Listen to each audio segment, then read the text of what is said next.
Okay. We will do a little meditation on the timeline. The mind is like a timeline.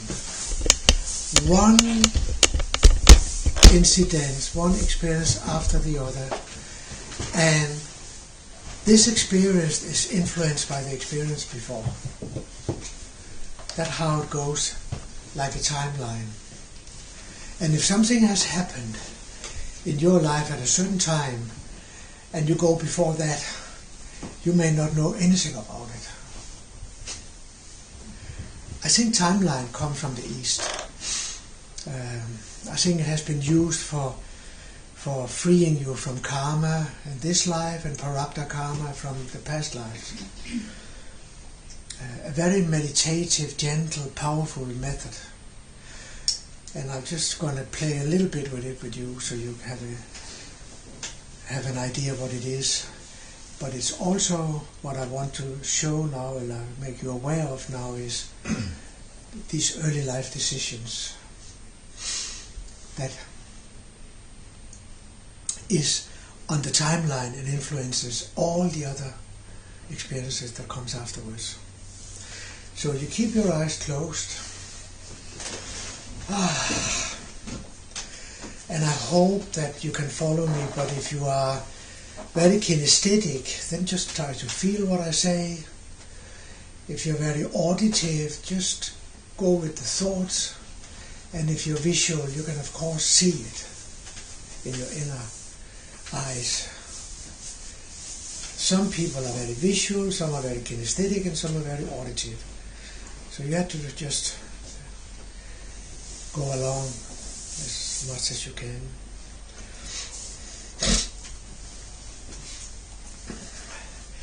Imagine that you are flying up above this moment and you look down at your timeline, your life. That's the mind. You're looking down at the mind.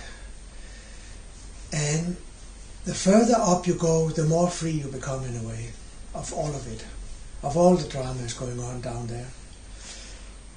It's just like a river, stretching out way back in the past and into the future. Because the future is created by your expectations and your ideas and your language and your desires. So go above and look at your timeline. Often there will be dark spots in the past when you look at it. It will be more a mist and often more clear in the future timeline. It's one long stretch, a river. And you could go back to where you were born on this timeline, fly above the timeline and look down where you were born. And before you were born, your timeline goes into two lines, your past lives and also your parents and forefathers' timeline, because they also influence you. If we go back on your mother's timeline, for instance, it can be very powerful, because you're carrying her in your system.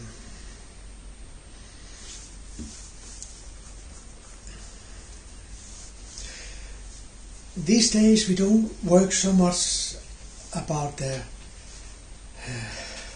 timeline of our forefathers, but if you go to so-called primitive religions, they all do that. They work on the ancestors' timeline also, because they know that we are influenced. So they have a more, what I would call, organic understanding. Our is mostly from we are born and our history, not the before. And that is of course the Freudian tradition and Jung and what came up 150 years ago here. This mechanical way of looking at things. So you're looking down at your timeline and you are dissociated. It means that you are above it. And we could go down on it and associate and actually feel and live what happens in a certain stage on the timeline. So just go up and down a little bit, flying back to your young days. Look down at it, what goes on.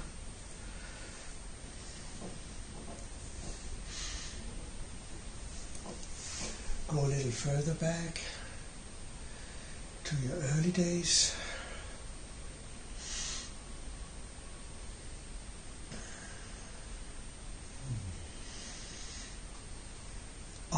Where you were born. So we can also work on past lives on the timeline. I often work on the timeline by walking on it physically. We put a piece of rope on the floor and we walk on it. It can make us stronger. On this timeline, when after you are born, you have taken decisions, early life decisions, and they may not really been taken kind of in the language and very conscious, but somehow it sank into you. That's how it is. So maybe you still carry ideas that nobody loves me, I'm not lovable. It's often an early life decision. I'm not really loved. Nobody loves me. Another decision could be I never get it. I'm not welcomed. Nobody wants me here. These early life decisions are very powerful. Because if you have taken a decision when you're 3 years old, like that, and you're not really conscious of it, you carry it with you. It colors your life.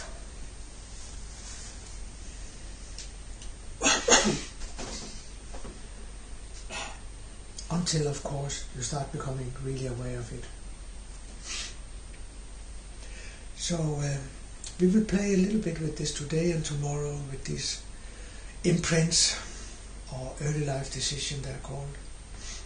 Because I feel that over the years people have come back to me and said, this what we did, this meditation really did something to me. It was really good. I felt it worked on me.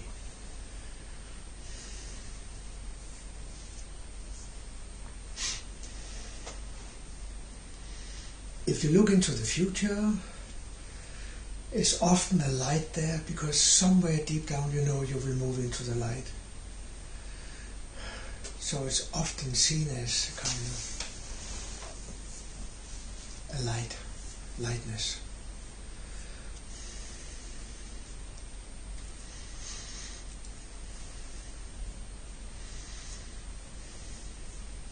And we could work on many things with your parents, for instance, with going on the ancestors' timeline. It also influences you. It's all be done in a very meditative way, and we can see how much we will do it. But right now I just want to see if you can go back and see if you have taken any decisions, early life decisions.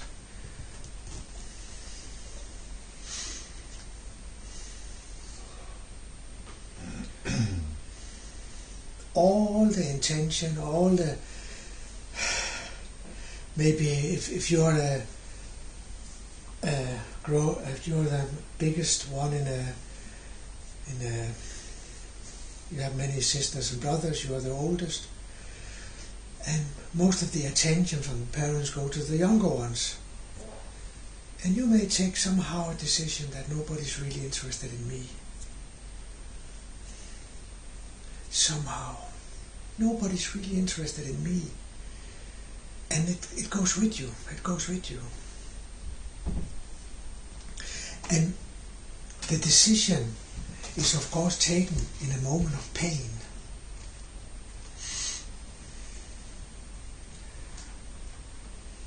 It's painful to sit there at the kitchen table and realize that they're not interested in me. It's just the others. And the thing is that to change an early life decision, you will have to feel the pain that was in when you took it. You will have to feel that pain again. We call that a primal sometimes. You cannot really drop it and go further unless you feel the pain that was embedded in it when you took it. So there are many, many different early life decisions, imprints.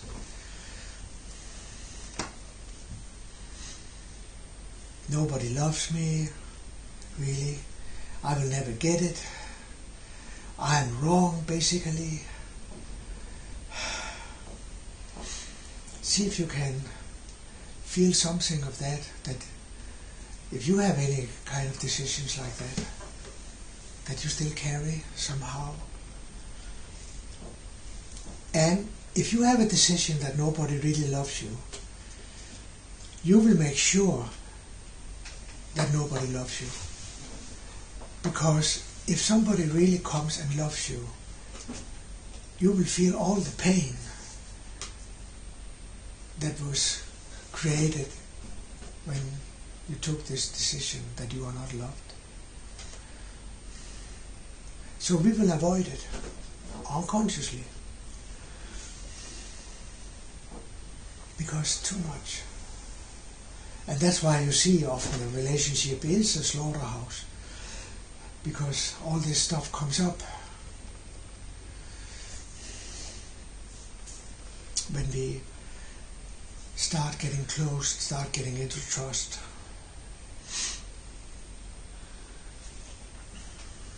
I'm always wrong. There's so many.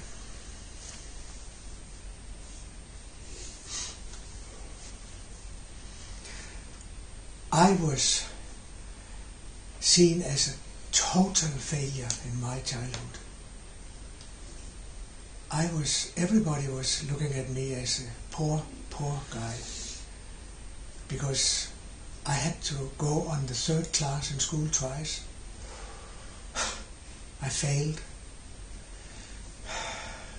and I hated the whole school system. So my sister and my cousin and all of them went on and was very successful. So of course, I looked at myself as a failure. When I came up to puberty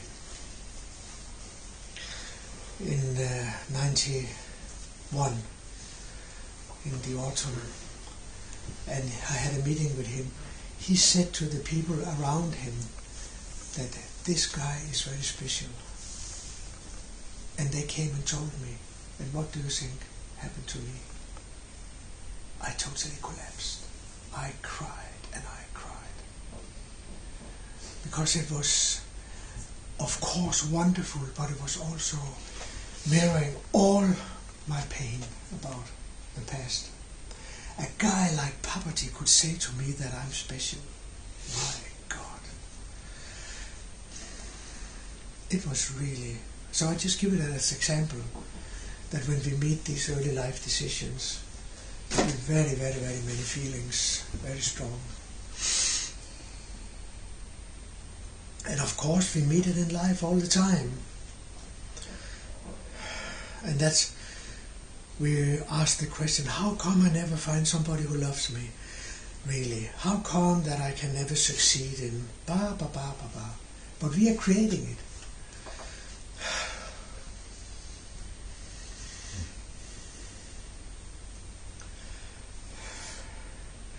So look down at your timeline again as a river. one experience after the other. And every experience is colored by the one before.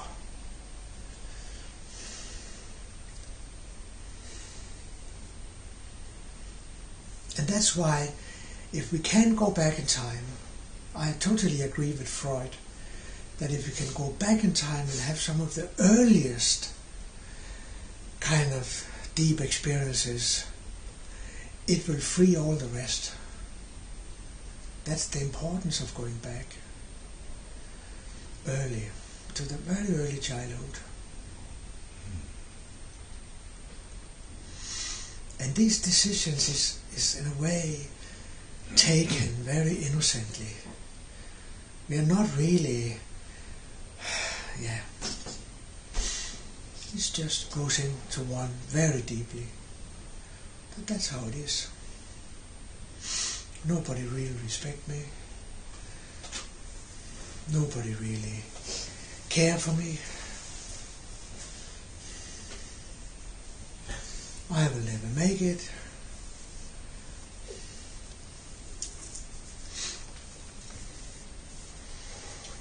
I don't really want to be here because I'm not really wanted. Of course, it's also very strong.